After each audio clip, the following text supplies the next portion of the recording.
नाजरीन आदाब। हज 2021 का बाकायदा ऐलान हो चुका है।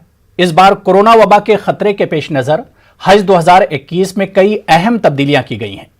क्या कुछ अहम बदलाव होंगे सफर हज 2021 में? आजमीन पर इसके क्या कुछ असरात देखने को मिलेंगे? इन्हीं तमाम सवालात पर बात करने के लिए मेरे साथ मौजूद हैं मरकजी वजीर बराए अक़लियती उमूर मुख्तार अब्बास नकवी साहब। सर, इस्तकबाल है न्यूज़ 18 उर्दू में। सर, शुरुआत यहीं से करेंगे कि हज 2021 का बाकायदा आपकी वजारत ने ऐलान कर दिया है। कोरोना वबा के चलते हज 2020 से आजमीन महरूम रहे थे।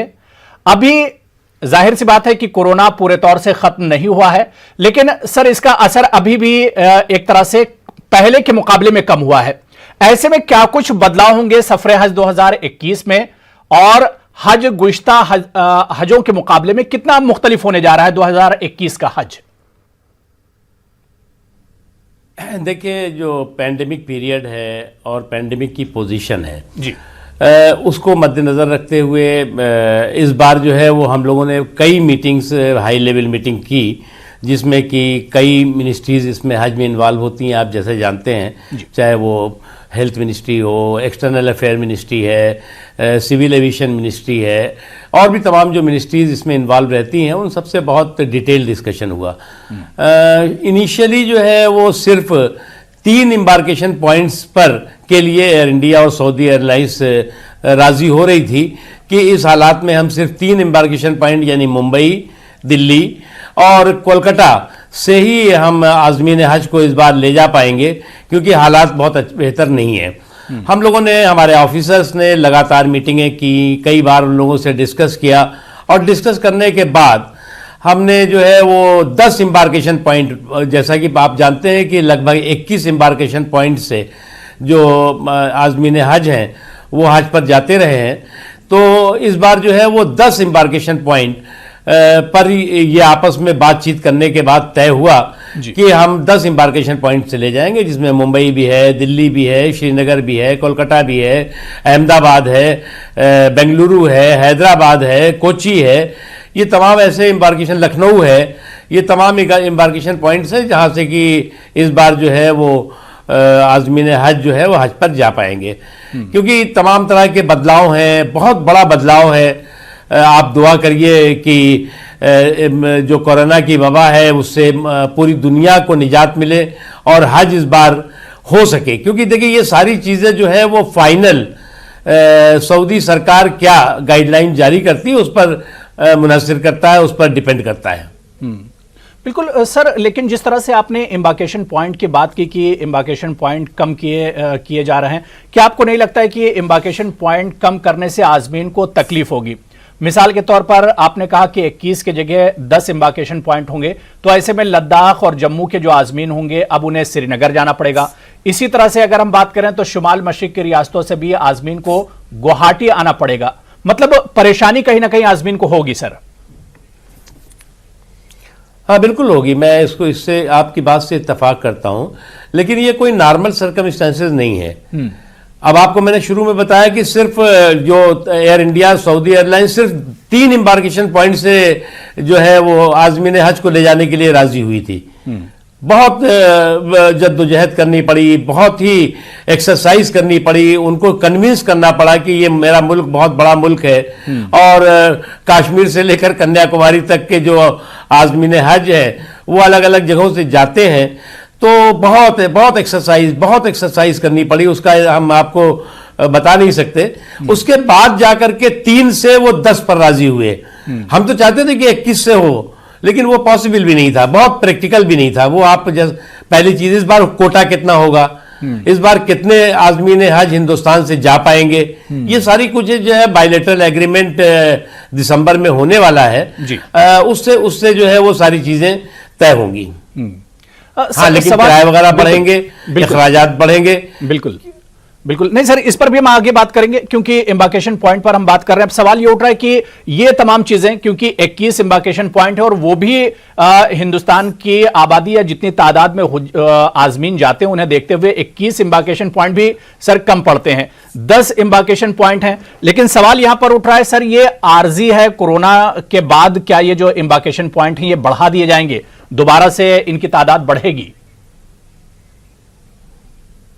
देखिए, अभी सारी चीज़ें डिपेंड करती हैं सऊदी सरकार क्या गाइडलाइन देती है। अभी जो गाइडलाइन है उसके हिसाब से जिन कमरों में जो हज यात्री थे, जिन कमरों में जाकर के 5-5, 6-6 लोग रहते थे, 8-8 भी रहते थे, उनमें 2 से ज्यादा नहीं रह पाएंगे। बसों में जहां पर 45 और 50 का नंबर जो है बसों में जाता था, इस बार जो है वो 20 से ज़्यादा बस में, 15 से ज़्यादा एक बस में नहीं जा पाएंगे। इसी तरह से मेट्रो का भी जो इस्तेमाल होगा वो बहुत ही सोशल डिस्टेंसिंग का ध्यान होगा। और उसके अलावा जो है वो मक्के में और मदीने में भी बहुत ही स्ट्रांग गाइडलाइन सऊदी सरकार की है। और वो हम मानते हैं कि ये हम हिफाजत के साथ इबादत, हमारी भी रिस्पॉन्सिबिलिटी है कि हम अपनी भी सेहत और सलामती का ध्यान रखें। और जहां पर हम हज यात्रा करने जा रहे हैं जिस मुल्क में, उस मुल्क की कोई गाइडलाइन को भी माने और पूरी दुनिया से जो हज यात्री आ रहे हैं उनकी सेहत और सलामती का भी ध्यान में रखें। नहीं, बिल्कुल जाहिर सी बात है कि पहले तंदुरुस्ती है, पहले सेहत है और उसकी सिक्योरिटी बहुत अहम हो जाती है। सर, सवाल यह भी उठ रहा है कि जो लोग गुज़िश्ता बरस कोरोना की वजह से हज पर जाने से रह गए हैं, क्या आपकी वजारत उन्हें इस बरस तरजीह देगी कि उन लोगों को पहले भेजा जाए सफरे हज पर?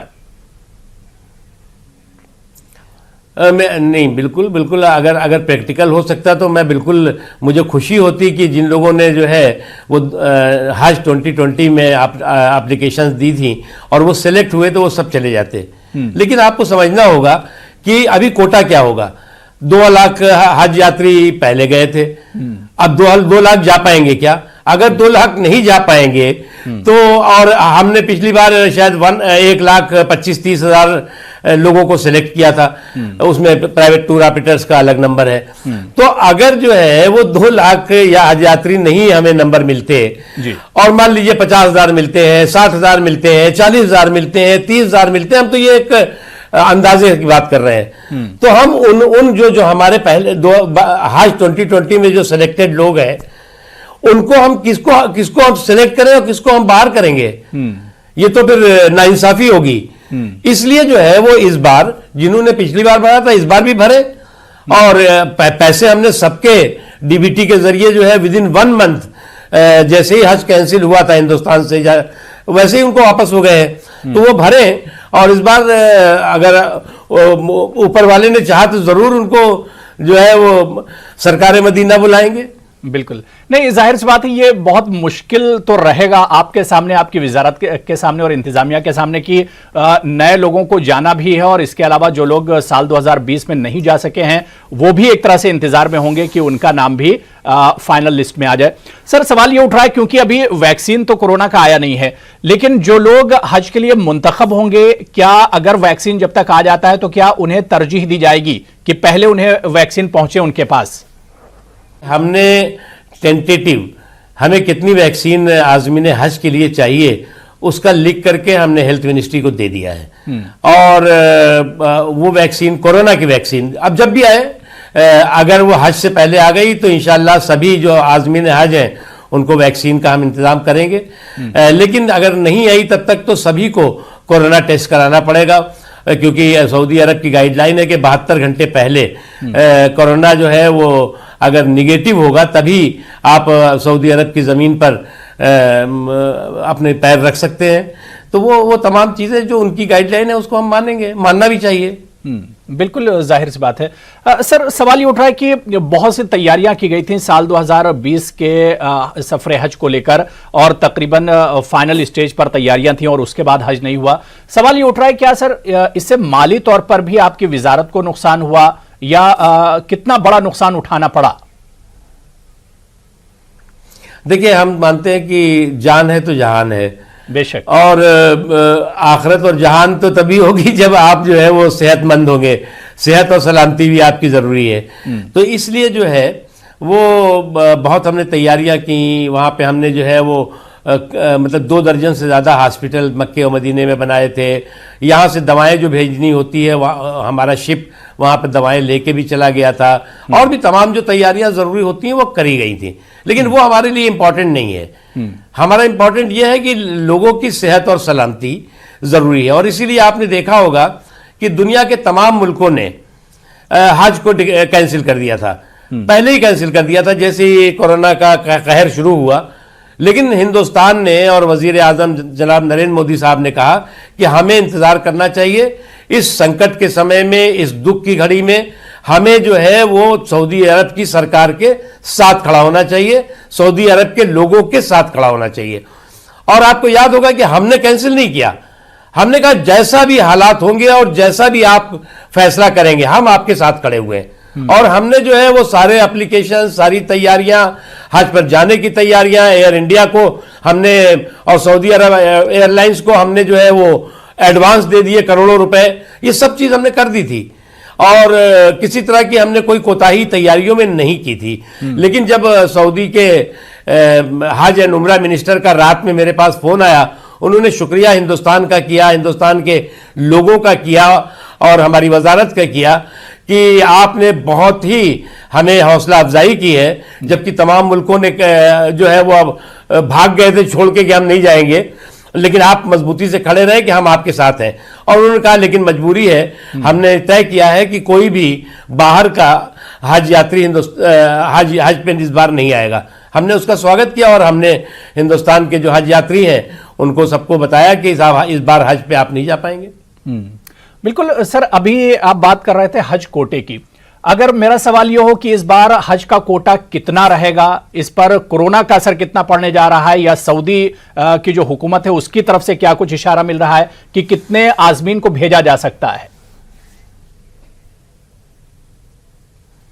देखिए अभी इस पे किसी तरह का कयास लगाना तो बहुत मुश्किल काम है और इंशाल्लाह मैं जाऊंगा, मैं करूंगा और वहाँ के जो हज और उमरा मिनिस्टर हैं और उनकी जो वजारत के तमाम लोग हैं वो हज एग्रीमेंट होता है और साथ ही साथ बायलैटरल एग्रीमेंट होगा, उसमें हम लोग डिसाइड होगा कि कितने लोग जाएंगे। हम तो चाहते हैं कि ज़्यादा से ज़्यादा लोग जाएं।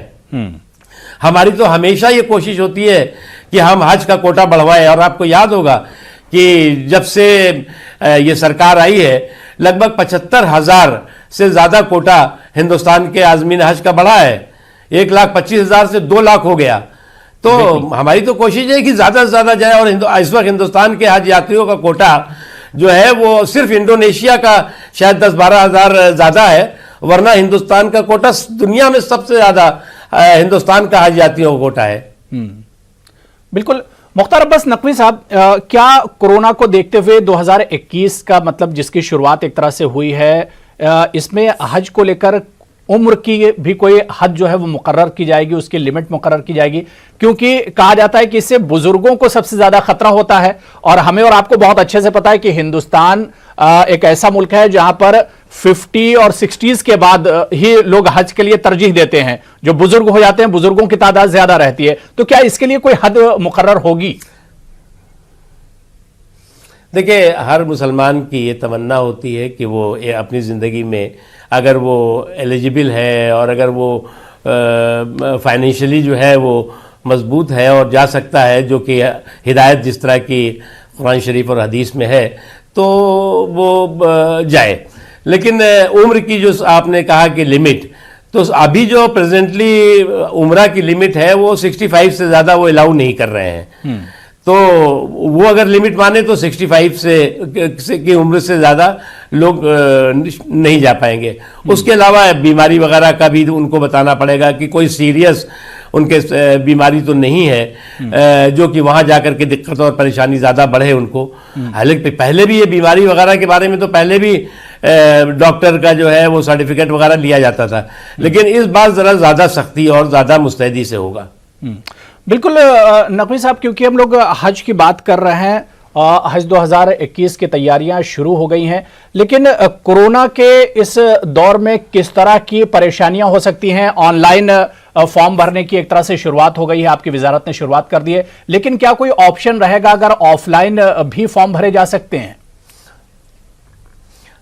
देखिए मुझे इस बात को बताने में खुशी है कि हमने जो है वो हज को डिक्लेयर किया 7 तारीख को जी, और 7 तारीख की शाम तक ही हजारों की तादाद में लोगों ने ऑनलाइन अप्लाई कर दिया था। ऑनलाइन अप्लाई किया और आज तक जो है वो बहुत बड़ी तादाद में हजारों लोगों ने अप्लाई किया, क्योंकि पूरे हमारे मुल्क में कॉमन सर्विस सेंटर्स हैं और भी तमाम जो मतलब जो सोशल ऑर्गेनाइजेशन है वो बहुत इसमें काम करते हैं, मदद करते हैं। जो और भी डिस्ट्रिक्ट के एडमिनिस्ट्रेशन के लोग हैं, हज कमेटीज हैं स्टेट की, वो बहुत इसमें काम करती हैं। उसके अलावा इसमें ऑफलाइन के भी अरेंजमेंट है। उसके साथ ही साथ हमने मोबाइल ऐप भी किया हुआ है। हम हिंदुस्तान पहला मुल्क है जिसने 100% डिजिटल हज का जो है वो करा है, और जिसका कि पूरी दुनिया जो है उसको यहां पर आकर के स्टडी कर रही है कि इतने बड़े मुल्क ने 100% डिजिटल हज कैसे कर दिया। हज आपको मालूम है यहां सब्सिडी नहीं है, कोई किसी तरह का वो नहीं, लेकिन उसके बावजूद 100% डिजिटल हज सफल हुआ है। सर, हज से जुड़ा हुआ एक सवाल यह भी कि हर बार आप लोगों ने देखा कि आप लोगों की तरफ से इंतजामात तो बड़े अच्छे होते हैं और मतलब इसके दावे भी किए जाते हैं, लेकिन कहीं ना कहीं आज़मीन को परेशानियों का सामना करना पड़ता है। एक तरफ तो कोरोना से लोग पहले ही परेशान हैं, आज़मीन के जहन में भी बहुत से सवालात होंगे। ऐसे में क्या कुछ तैयारियां आप लोगों की तरफ से की जाएंगी कि आज़मीन को सफरे हज में या मक्का पहुंचने के बाद किसी तरह की परेशानियां न हो? फुल प्रूफ तैयारियां आप लोग किस तरह से करेंगे? क्या कुछ प्लान और मैकेनिज्म या रोड मैप आप लोगों के सामने है? देखिए, हमने मक्के और मदीने में दोनों जगहों पर तैयारियां शुरू कर दी हैं, और उसके अलावा जो 10 एम्बार्केशन पॉइंट्स तय किए गए हैं वहां पर भी तैयारियां शुरू हो गई हैं। उसके अलावा जो है वो हज कमेटी वगैरह जो इस नई गाइडलाइन है उसकी ट्रेनिंग वगैरह का प्रोसेस भी कर रही है। और हमारी कोशिश ये होगी कि किसी भी तरह की परेशानी जो आज़मीन हज हैं न हिंदुस्तान में हो और न ही जो है वो सऊदी अरब में हो। बिल्कुल सर, थोड़ा सा हज से हटकर हम बात करेंगे। आपकी क़यादत में बहुत अच्छी शुरुआत हुई थी, वज़ीर आज़म नरेंद्र मोदी की क़यादत में बहुत अच्छी शुरुआत हुई थी। हुनर हाट जो प्रोग्राम शुरू हुआ था उससे काफ़ी रोज़गार लोगों को मिला, काफ़ी हुनर मिला। इस पर कोरोना की वजह से रोक लग गई थी। क्या अब कोरोना का असर कम हो रहा है, मार्केट खुल रहे हैं, क्या अब ऐसे में माना जाए कि हुनर हाट की शुरुआत दोबारा से होगी? देखिए, मुझे आपको बताने में इस वक्त खुशी है जी कि हम लोग बहुत दिनों से लगे हुए थे, और कोरोना के पीरियड में जो हमारे दस्तकार हैं, शिल्पकार हैं, जो कारीगर हैं, जिनकी ये पुश्तैनी और विरासत है वो कहीं ना कहीं ख़त्म हो रही थी, तो हमने हुनर हाट के ज़रिए उनको मौका, मार्केट दिया और उनको रोज़गार के मौके दिए। मैं आपके प्रोग्राम के ज़रिए सभी लोगों से अपील करूँगा कि वोकल फॉर लोकल, हमारा ये जो स्वदेशी विरासत है इसको आप हौसला अफजाई करिए। आप जाइए हुनर हाट में सोशल डिस्टेंसिंग के साथ, वहाँ पर सारी व्यवस्था की गई है, और जो भी कोरोना को लेकर के गाइडलाइन है उसका पालन करते हुए, और आप दस्तकारों, शिल्पकारों की हौसला अफजाई करिए, ख़रीदारी करिए और देखिए भी। बिल्कुल सर, तनख्वाहों को लेकर, क्योंकि कोरोना का दौर चल रहा था और इससे पहले भी मसाजिद के जो आइम्मा और मौज़िनीन होती उनकी तनख्वाहों का मामला बहुत ज़्यादा लटक गया, और कोरोना की वजह से तो इसमें बहुत ज़्यादा परेशानी हुई है। ख़ासतौर से दिल्ली में वक्फ बोर्ड के जो मुलाजमीन हैं इनकी तनख्वाहें भी एक तरह से रुक गई। सर, सवाल ये कि आखिर ऐसा होता क्यों है? क्या सिस्टम में कुछ कमी है?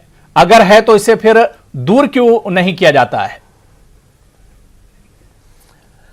देखिए, इसमें स्टेट गवर्नमेंट्स को जो है वो थोड़ा एक अपना पूरा के पूरा रिव्यू करना चाहिए सिस्टम को। हमने वक्फ काउंसिल को भी कहा हुआ है, वक्फ काउंसिल भी इस सिलसिले में काफ़ी बड़े लेवल पे काम कर रही है कि ये जो तनख्वाहों का मुद्दा होता है, अब हमने तो वक्फ बोर्ड में जो है वो 5-5, 6-6, 7-7 ऑफिसर्स दिए हुए हैं जिनकी तनख्वाह वक्फ काउंसिल देती है, जिसमें कि सर्वेयर्स भी हैं, डेटा एंट्री ऑपरेटर्स भी हैं, और भी तमाम सीनियर ऑफिसर्स हैं। यह अरेंजमेंट हमने अभी 2 साल पहले शुरू किया है, क्योंकि वो कहते थे साहब हमारे पास तो एम्प्लॉई नहीं है, हमारे पास ऑफिसर नहीं है, हम तनख्वाह देने के लिए नहीं होता, तो हमने वो किया है। कई वक्फ बोर्ड प्रॉफिट में है, अच्छे काम कर रहे हैं, लेकिन कई वक्फ बोर्ड जो है वो ठीक काम नहीं कर पा रहे हैं, जबकि हमने इतनी फैसिलिटीज़ की हुई है। हमने जो है प्रधानमंत्री जन विकास प्रोग्राम के तहत हमने वक्फ बोर्ड से कहा है कि आप ज़मीनों पे स्कूल बनाइए, कॉलेज बनाइए, हॉस्टल बनाइए, हॉस्पिटल बनाइए, और आप 1 करोड़ से लेकर के 200 करोड़ तक का जो भी प्रोजेक्ट देंगे आपको 100% उसकी फंडिंग हम कराएंगे। राजस्थान के वक्फ बोर्ड ने, और शायद हरियाणा के वक्फ बोर्ड ने, और कर्नाटक के वक्फ बोर्ड ने तो ये प्रोजेक्ट कुछ दिए हैं, लेकिन और वक्फ बोर्ड जो है इसमें बहुत ज़्यादा इंटरेस्ट नहीं दिखा पाए हैं। बिल्कुल बिल्कुल सर, क्योंकि कोरोना के दौर में हमने देखा कि जो मजहबी मकामात थे, दरगाहों की बात करें, मसाजिद की बात करें, तो यहाँ पर माली एतबार से एक बड़ा नुकसान इन्हें हुआ है और काफ़ी खसारा हुआ है। ऐसे में आपकी वजारत से क्या कुछ कदम उठाए जा रहे हैं कि इनकी जो परेशानियां हैं उसे दूर किया जाए? तमाम जो मजहबी लोग हैं, उसके साथ ही साथ जो मस्जिद, मंदिर, गुरुद्वारे, चर्च या उससे जुड़े हुए तमाम दरगाहें, उन्होंने इस कोरोना के पीरियड में बहुत ही जिम्मेदारी का जो है वो काम किया है। और जिस तरह से उन्होंने गाइडलाइन को पूरी तरह माना, और इसी कोरोना के पीरियड में तमाम त्यौहार आए, न सिर्फ मुसलमानों के त्यौहार बल्कि जो है वो हिंदू भाइयों के भी त्यौहार आए, सिख भाइयों के भी त्यौहार आए। किसी ने भी जो है वो सड़कों पर जो है वो जश्न नहीं मनाया, बल्कि घरों से में ही जो है किसी ने जिसको इबादत करनी थी इबादत की, जिसको पूजा पाठ करना था पूजा पाठ की। और आपने देखा होगा कि ईद रही हो, बकरीद रही हो, उसमें भी जो है वो लोगों ने जो है वो मस्जिदों में नमाजें नहीं हुई। तो ये उससे अलावा भी और तमाम तरह के मुहर्रम निकल गया, सारी चीज़ें गई। तो इसलिए जो है वो बहुत ही जो हमारे मजहबी रहनुमा हैं, उन्होंने बहुत ही जहाँ पब्लिक ने बहुत जिम्मेदारी का जो है वो परिचय दिया, वही मजहबी रहनुमाओं ने भी बहुत ही जिम्मेदारी का परिचय दिया। और तनख्वाह वगैरह का है, इसको बारे में हमने बात की है, इंशाल्लाह हम देख रहे हैं।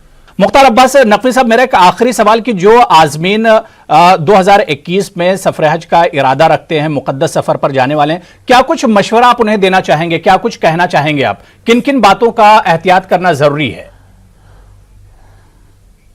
देखिए, जो लोग भी इस बार जिनको भी बुलावा आएगा हज के लिए, उनको हम इतना ही कहना चाहेंगे कि इस बार का हज जो है वो बहुत ही डिफरेंट होगा, बहुत ही अलग होगा। गाइडलाइन बहुत ही थोड़ा डिफरेंट होगी, क्योंकि ये तो जब से हज शुरू हुआ होगा तब से ये पहला मौका होगा कि लोग जो है वो इतनी इस तरह की गाइडलाइंस के साथ जाएंगे। गाइडलाइन उनको दी गई है। उसके अलावा एक हमने रिक्वेस्ट की है कि सभी लोगों को एक ही तरह का 2 बैग, पहले क्या होता था किसी ने अपना बैग ले लिया, किसी ने गठरी ले ली, किसी ने कुछ ले लिया, जबकि दुनिया के और मुल्क जो है वो बहुत ही अच्छे से बैग लेके जाते थे। बहुत महंगा नहीं होता लेकिन अच्छा होता है, उसमें हिंदुस्तान का वो लगा होगा, झंडा होगा, सब कुछ होंगी। वो इस बार लेके जाना होगा। 2 बैग से ज्यादा नहीं अलाउ होंगे किसी को भी। उसके अलावा जो है वो जो चीजें उनको लाना है वो वहां पहले से बुक कर दें, वो जहाज लेके आ जाएगा, साथ में लाने की भी जरूरत नहीं है जी। वहां पर भी जो गाइडलाइन होंगी उसमें इसीलिए कवर जो है हमने कम कर दिया है। कवर पहले 4-5 हुआ करता था, अभी बहुत कम हो गया है 2 या 3 हो गया है। उसके अलावा भी और भी चीजें कम हुई हैं। तो जो गाइडलाइन है और जो अभी हज ट्रेनर्स हैं उस गाइडलाइन को बताएंगे, उस गाइडलाइन का पूरी तरह से मुस्तैदी से हमें पालन करना होगा। और सऊदी को भी, सरकार को भी किसी तरह की दिक्कत ना हो, हमारी सरकार और हमारे जो इंतजामिया है उसको भी पूरी मदद मिले। वैसे आपको बात बताऊं मैं कि सऊदी सरकार में जब भी मैं सऊदी के मिनिस्टर्स के साथ, ऑफिसर्स के साथ मिलता हूं तो सबसे पहला वो बात ये कहते हैं कि हम हिंदुस्तान के आज़मीन हज को और हिंदुस्तान से जो हज यात्रा करने आते हैं उनको हम सलाम करते हैं। तो मैं बहुत ताज्जुब, पहली बार मैंने सुना तो बहुत ताज्जुब किया उनका कि साहब पूरी दुनिया के हज यात्री लाखों की तादाद में आते हैं, लेकिन हिंदुस्तान से आने वाले जो हज यात्री हैं वो बहुत ही डिसिप्लिन होते हैं, सिर्फ हज की तरफ ध्यान देते हैं, कोई और किसी तरह की खुराफात नहीं करते, जबकि कई और मुल्कों के आगे दुनिया भर के खुराफात होती है। और किसी पर भी अभी तक बहुत ही कोई एकाध तो कभी घटना हुई, किसी पर जो है वो सऊदी सरकार ने आज तक कोई केस नहीं हज के दौरान किया, क्योंकि वो कोई ऐसा काम नहीं करते। तो हमारे वैसे भी हज यात्री बहुत ही डिसिप्लिन होते हैं, बहुत ही अच्छी तरह से सिर्फ हज और इबादत के लिए जाते हैं और उसको ही जो है वो ध्यान में रखते हैं।